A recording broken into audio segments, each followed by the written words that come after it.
On today's show, the Rockets will be without a starter for the season, but will it derail their championship hopes? Plus, does Giannis really think he'll get traded? It's Locked On NBA.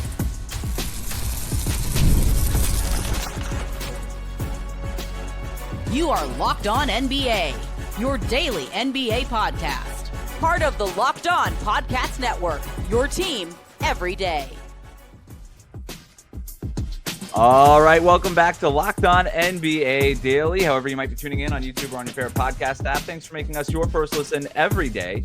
Today's episode is brought to you by FanDuel. Right now, new customers can bet just $5, and if your bet wins, you'll get $300 in bonus bets used across the app. Download the FanDuel app today. I'm Wes Goldberg, and today we're talking about teams that could realistically come out of the East this season and why Giannis says he expects to get traded one day, and we're doing it with the help of our Locked On local experts, and it's two of the best with me, as always, from the Locked On Nuggets podcast. He's a senior NBA writer for the Action Network, Matt Moore. Matt? Media Day. I love it. We have news. We've made it. We have wandered through the NBA deserts and come out on the other side. We have actual things, actual players talking about things, and lots of big news for us to get into today, including, man, it's a good thing one of us didn't spend the entire summer hyping up a Western Conference contender only for a guy to suffer a really bummer of an injury before a single even training camp day is played. From the Locked On Bulls podcast, Bears and Bulls creator for Bleacher Report, Haize. Too bad one of us doesn't understand saying that you're excited about a team doesn't mean you're hyping them up, and furthermore, probably needs to worry about their own bench depth of their team. But hey, you know, it is what it is there. Shots fired, bench depth shots fired from the guy who covers the Chicago Bulls. We are starting with brutal news, though, for the Houston Rockets. Fred VanVleet has suffered a torn ACL and will likely miss the entire season.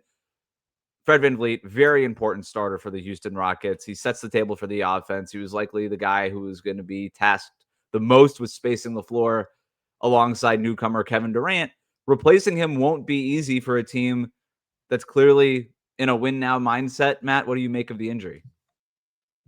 It's huge. So a lot of the numbers indicated that VanVleet was really additive with all these different combos. He's not a player that's going to stand out like Jalen Green in terms of like going off for 35 or whatever, but his ability to space the floor, to set the floor as a floor general and then get out of the way while also being able to create three-point shooting is really important. Like, three-point shooting is going to be a problem now for this team. And you go, well, they have Kevin Durant. KD is not going to be like, oh, we need threes, so I'm going to shoot more threes. KD's going to shoot the same shots he always shoots. So this puts a lot of pressure on him and Thompson for his three-pointer to come around quickly. It puts more pressure on Reed Shepherd for him to be able to be the kind of guy they drafted him to be after he spent a lot of time in G League last year. I think it's a significant downgrade for the Houston Rockets next season, Haize.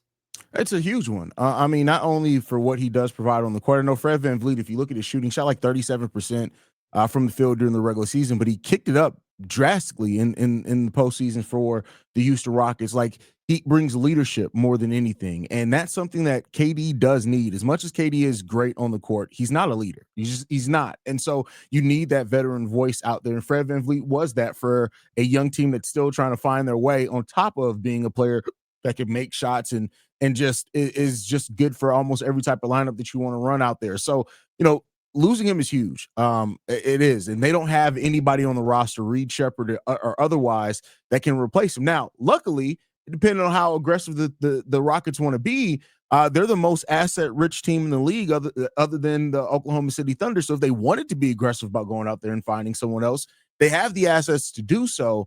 The question is, are they going to want to? That's the question. I'm sure Reed Shepherd's going to get a chance and an opportunity, but that's a guy who just, up until this point, has not looked like an NBA player yet.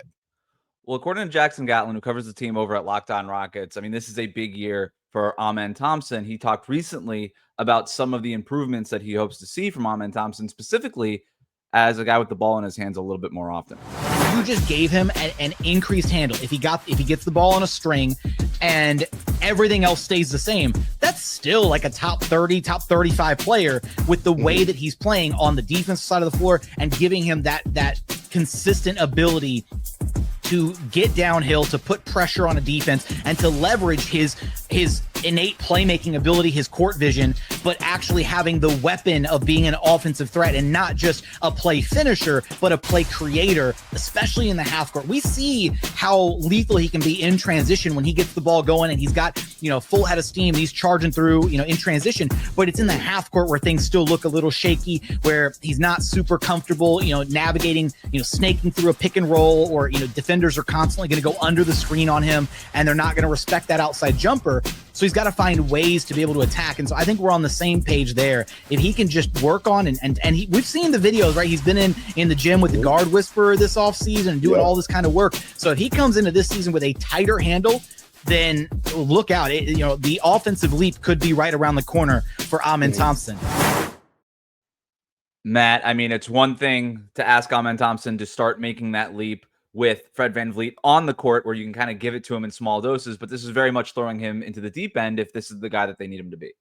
Yeah, I mean, look, I talked to Mike Conley a number of years ago, and I asked him how long it takes for you to really learn how to play point guard in the NBA. He said 6 seasons is really at the point where you start to kind of understand how to do it. And if you talk to most guards, they'll kind of agree with that. It's between year 4 and year 6 is when things kind of click. Now, I think Amen's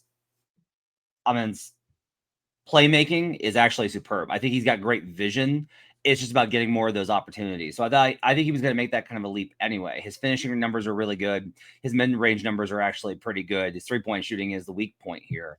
I think he can be the guy that kind of initiates things, but part of the problem is it's kind of hard to play point guard around KD. This is why VanVleet was like so important, is that VanVleet was going to be able to say, I don't need the ball.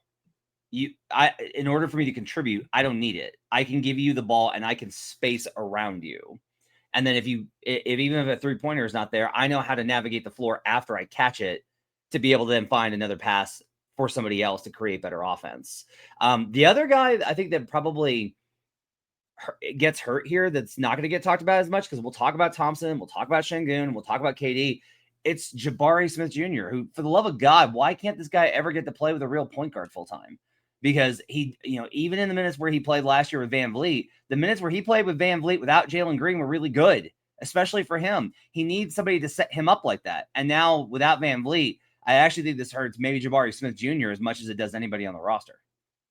I mean, it hurts a lot. It hurts the roster overall. There's a lot of people this hurts, and whether Amen steps up or not, like I think he's going to step up in a lot of ways. There's still a lot to ask you to replace somebody like a Fred VanVleet, especially in a year that's so pivotal. Like as it stands right now, you have Kevin Durant for 1 year. He hasn't signed a contract extension yet. This 1 year is pivotal that you're going to be that you're going to need to try to make your move. So I mean, I think they'll re-sign him regardless. I'm not really too worried about that. But this is a very important season. That's why, if Reed Shepherd isn't ready coming out of training camp, or they don't feel confident about what they're getting playmaking wise, I say look out for them to make a pretty big move. And please, for the love of God, if anybody is watching this video or listening and you're getting ready to type anything about Russell Westbrook for this team, stop it. So I won't answer. I'm not going to ask that follow-up question then. Got it. I'm going to ask a question. I want a quick answer because this question is going to set up the following question. But is there a world where, okay, Amen Thompson, maybe not ready for full-time point guard duties. Reed Shepherd, we haven't seen a lot of him. He's unproven. Is there a world where we could see them potentially start Aaron Holiday as almost like a placeholder point guard, a guy who is an above replacement level point guard as a backup, can at least kind of bridge the gap there? Matt? Maybe. Like I could see the potential for that happening, but I don't think you're really going to. One of the reasons you don't want to do that is then now it's like, okay, then who's running backup point, right? You mess up with the whole thing. You're probably better off going, just without him in that first unit and then just keeping the second unit up so that you can bring him in to kind of run that kind of position. I think it's more likely that they look to either trade or target somebody to try and add the component that they need in order to replace VanVleet for a short term. So, Haize, you brought up trade targets a couple of different times there. Can I interest you in any of the following names? Because I did the trade machine thing. I looked across the league. Gabe Vincent from the Lakers, Scottie Pippen Jr. in Memphis, CJ McCollum from the Wizards, or do they call up Boston and say, hey, we've got all these assets. What would it take to get somebody like Anthony Simons, who you've been kind of trying to trade, or even a Peyton Pritchard type of guy? Any of those names stand out to you, Haize? No, because I mean, some of the guys bring some of the things that they need. Like I'd stay away from Anthony Simons. I don't think he brings what they need at the point guard position. Yeah, you know what? And this is outside the box. He's not a point. Well, he could play point. If I'm the Rockets, I'm calling and seeing, is there any chance that Jaden Ivey is available? Ooh, wow. Yeah, I don't know what that would take to get him. That's one of the weird things where it's like the Pistons don't necessarily seem like they're all in on Jaden Ivey, but they're also not going to want to let him go. Those are the situations that annoy me the most. Yeah, I think it's tough to you need to be able to find somewhere that is looking to maybe move salary so you can trade off of that position. FVV's got a player option for 26-27, which is going to complicate matters. I'll go even further outside the box. What if things go sideways in Charlotte? Like, what if they go like real sideways in Charlotte? Like, I mean, real sideways in Charlotte, and they decide to pivot, and they could use a veteran to kind of reset culture there. Just saying, you put LaMelo Ball with KD and Amen Thompson. I couldn't listen. Is there anybody more opposite than Fred VanVleet than LaMelo Ball? Exactly. Are you going? I think you'd probably be better at saying maybe Colin Sexton. Maybe that's a good one. That's actually a much better idea. That's the right name. That's actually the perfect name, Haize, is they should go get Colin Sexton. I'm glad we got to the bottom of that. We're going to move on, and we're going to take a look at the Eastern Conference and ask which teams have a realistic chance of making the finals after this. Today's episode of Locked On NBA is brought to you by Monarch Money. Most people can't name all of their financial accounts or even what they're worth, whether it's a 401k, properties, or investments. And when you don't have a full picture, you can end up leaving money on the table. That's why there is Monarch Money. It's an all-in-one personal finance tool that brings your entire financial life together in one clean, easy-to-use interface on your laptop and on your phone. Monarch is built for busy people with busy lives. If you've put off organizing your finances, Monarch is for you. Monarch does the heavy lifting for you. You can link all of your accounts in minutes, see clear data visuals, get smart categorization on your spending, and finally feel in control of your money without ever having to touch a spreadsheet. Maximize your investments, get on a schedule, and organize your finances so you can better plan for your future. Don't let financial opportunities slip through the cracks. Use the code LOCKEDONNBA at monarchmoney.com in your browser for half off your first year. That's 50% off your first year at monarchmoney.com. Just use the code LOCKEDONNBA. Thanks again for making Locked On NBA your first listen. The best way to support the show is to subscribe on YouTube. Just a week away from training camp, and we are asking some big picture questions that are going to define the NBA season. Yesterday, we talked about whether the Thunder should be considered the favorites to repeat as champions. Today, I want to shift gears, guys, to the Eastern Conference. You know the line. The East is wide open, but truly, how wide open is it? I thought we could decide that today. Which teams have a realistic shot of coming out of the Eastern Conference, Matt? Is it just the Knicks and the Cavaliers? No, I don't think that is just the Knicks and the Cavaliers. I think that's too far. I do think it's interesting because I don't know if you need the typical contender profile because the Cavs had such a miserable end. Now they had so many injuries. I do think there's a possibility we get to the end of the year and we're like, why did we ever think this was going to be anybody but Cleveland? Like, they killed everybody last year. Like, they split with OKC.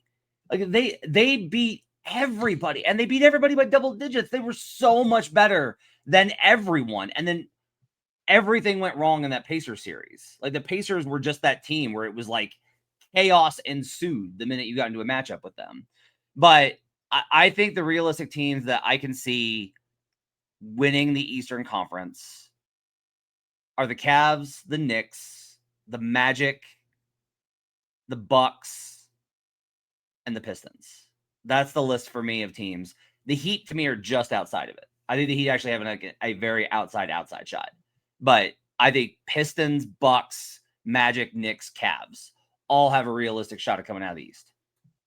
I like your list, and I'm not saying that I don't have the Bucks where I would replace the Bucks with the Atlanta Hawks. I think the Atlanta Hawks, because it's matchup dependent, right? And we've seen the Atlanta Hawks get hot. They've made the Eastern Conference Finals before, and then they proceeded to be in the play-in for 3 years, I think, straight after that. But I think the Atlanta Hawks added all the defense they need. If they're healthy by the playoffs, and depending on how the matchups go, I could see the Atlanta Hawks pushing to make it to the Eastern Conference Finals, and all you need to do then is just make it there, and there's a chance for you to come out. So the East has always been wide open. Like, how many years are we removed from the Miami Heat making it as a playing team and going far, right? Like, that's just how it is in the East. Matchups matter a lot in the East. Who gets hot at the right time matters in the East. So I'll give it to the Cavs, the Knicks, the Detroit Pistons, the Atlanta Hawks, and the Orlando Magic. Those are the teams that I'm looking at in the East.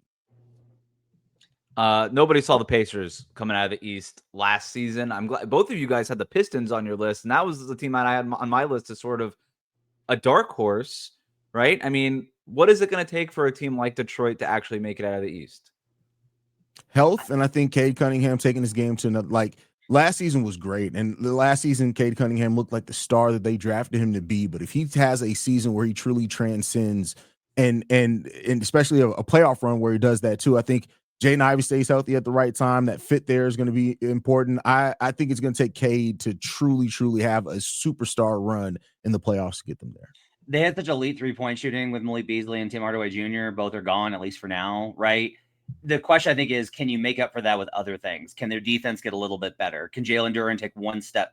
He hasn't needed like multiple steps. Jalen Duren just one step better as a veteran. Jaden Ivey, one step better. Isaiah Stewart stays healthy. We forget, like, that team should have beaten the Knicks. Like, that nonsensical non-call at the end of that game, right? And that entire series flips. And then we don't know what happens. To me, it's I think Cade is on that level. So if you've got that guy and you've got good coaching and you've got good roster and you've got veterans, then I can believe in you. The concern is going to be that Karis LeVert and Duncan Robinson, I think, are better, more complete players than the guys they're replacing. But sometimes they're just not. That doesn't work. Like, the on paper stuff just doesn't work all the time.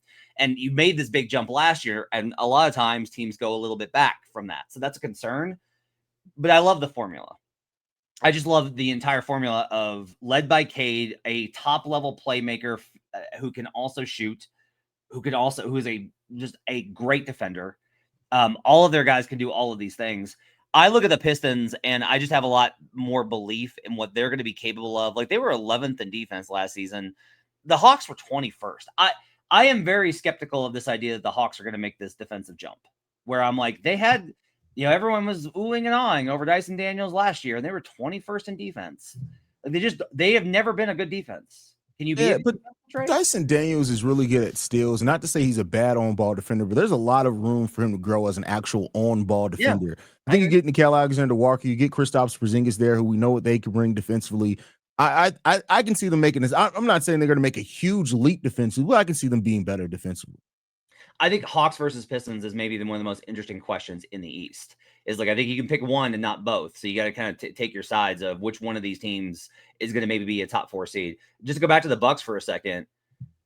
I get it. I do. I watched the Kyle Kuzma minutes in that playoff series too. The thing is, if you look at after Dame had the blood clot, how they finished the season, they were running through teams. Like, they were a monster. Every indicator, win, loss, point differential, advanced metrics, everything was like, this team is like a monster. And then they ran into the Pacers. And if we're going to give the Cavs a break for running into the Pacers and the Knicks a break for running into the Pacers, and the Thunder went to 7 versus the Pacers, I'm willing to give the Bucks a little bit here too. I get it. Doc Rivers and Kyle Kuzma is not a foundation I want to brace on, but Giannis is. And I just think we're overlooking what they're capable of with a very simplistic, hey, it's Giannis and a bunch of guys that can shoot. Yes, we'll see. Like, it's not. I don't doubt Giannis at all. Like, Giannis is a player that I would bet on, but it's everything else surrounding him on that team. And you Matt, you've been doing the show with me now for over a year. I'm not a Doc Rivers believer at all. So Doc Rivers already takes off probably 10% off what I think you can do when Doc Rivers your head. I'm with you. If they had a different coach, I'd be like, the Bucks. Oh, Doc, I'm just kind of like, the Bucks. Yeah. What if they had Mike Budenholzer? FanDuel does tend to agree with you guys. They are buying Atlanta and Detroit. FanDuel has the Cavs and the Knicks as the overwhelming favorites in the Eastern Conference, followed by the Magic at plus 600, then the Hawks at plus 900, and Detroit at plus 1,000. Those teams are followed by Philadelphia, Milwaukee, Boston, and Indiana. So the injured Boston Celtics, the injured Indiana Pacers at the end of this list, but Joel Embiid and the Sixers, Giannis and the Bucks right there, sort of at the bottom of that group. But we're not done talking about Giannis. Plus, people in New Orleans say Zion Williamson has never looked better. But are we buying it? It's coming up next.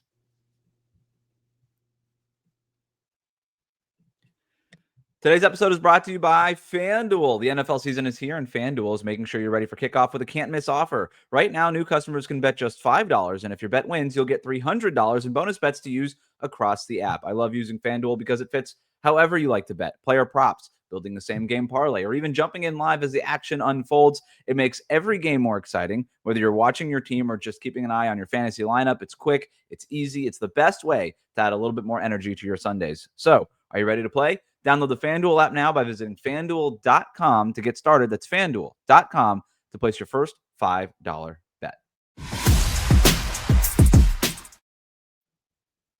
Welcome back to Locked On NBA. Thanks for making us your first listen. The Locked On Podcast Network is a show for every team, so check out Locked On Rockets, Locked On Knicks, Locked On Pelicans, Locked On Bucks for more on today's top stories. Some teams held their media days today, so let's get to the headlines with a segment we are calling Fact or Fluff.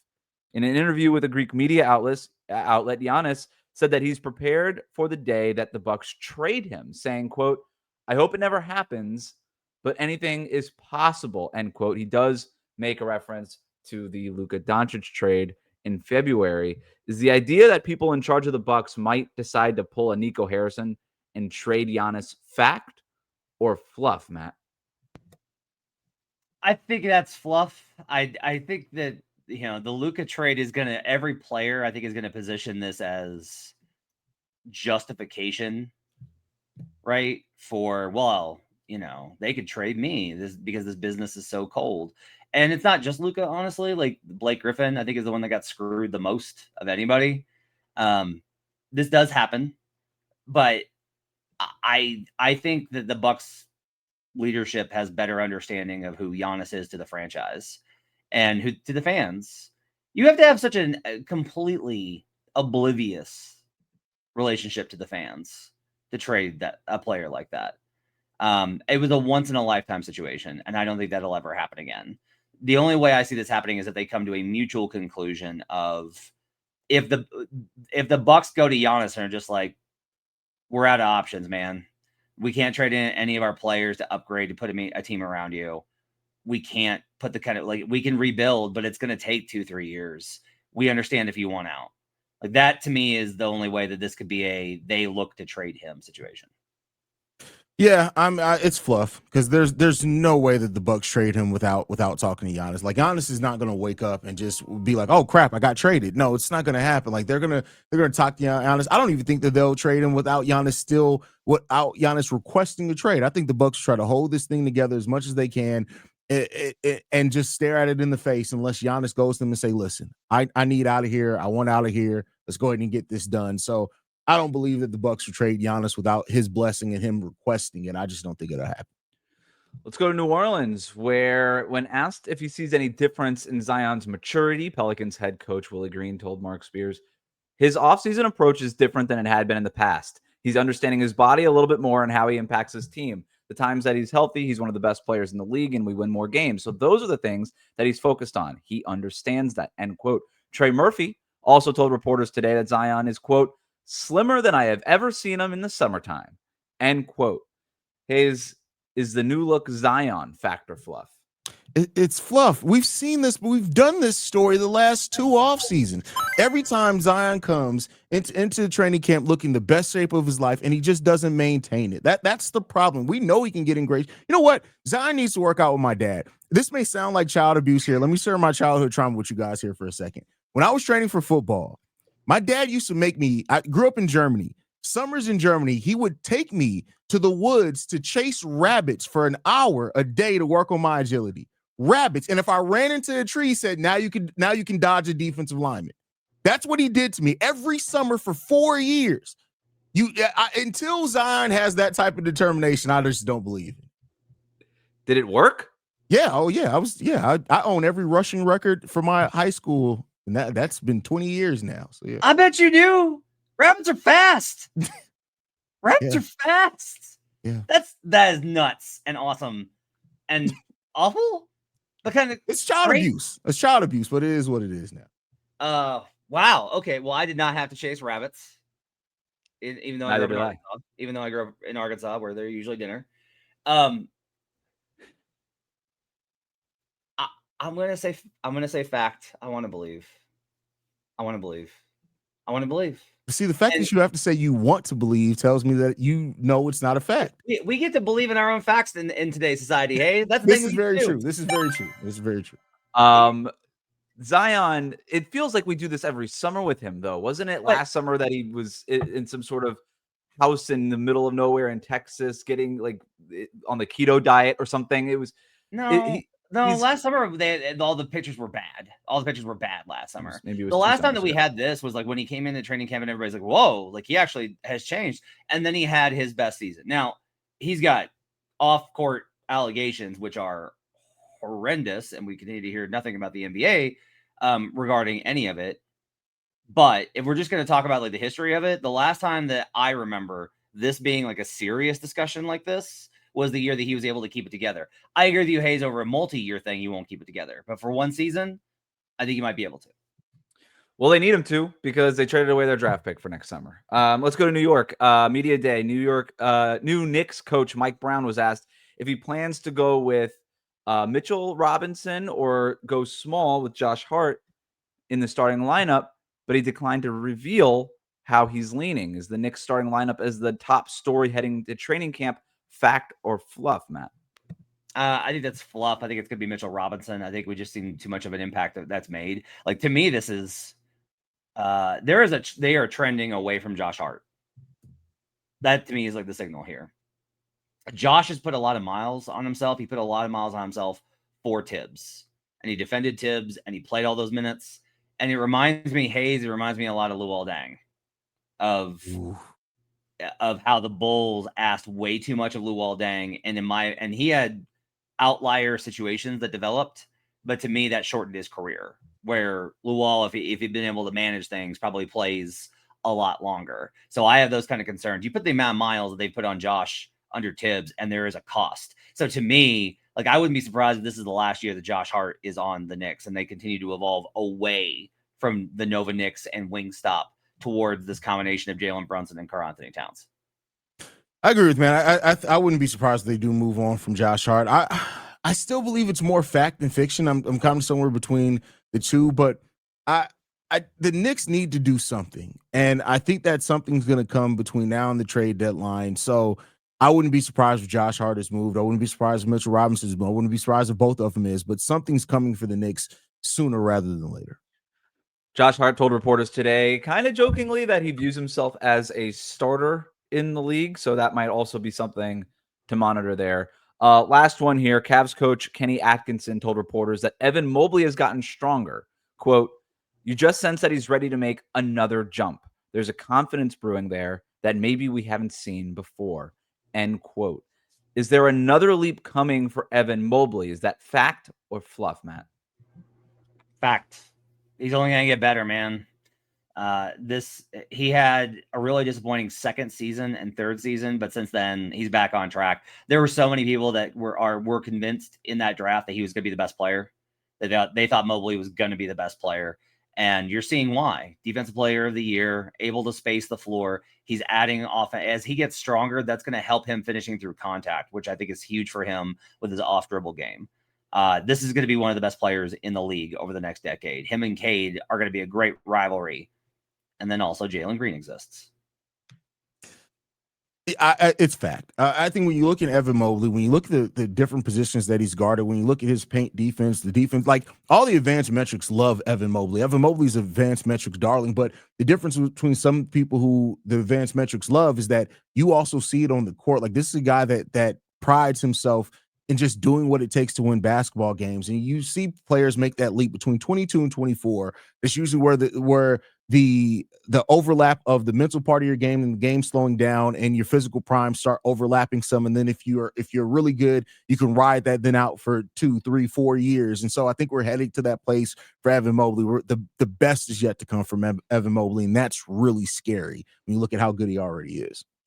For the Cavs to take that next step to get over the hump and actually win a championship, they might need Evan Mobley to take that leap and be their best player over Donovan Mitchell and some of these other guys too. And so I'm sure Cavs fans are hoping that leap is also fact and not fluff. If you like what you heard today, subscribe to Locked On NBA wherever you get your podcasts and on YouTube. Thanks to Matt and Haize for their expertise every day. Thank you for making Locked On NBA your first listen. We'll see you right back here tomorrow on Locked On NBA.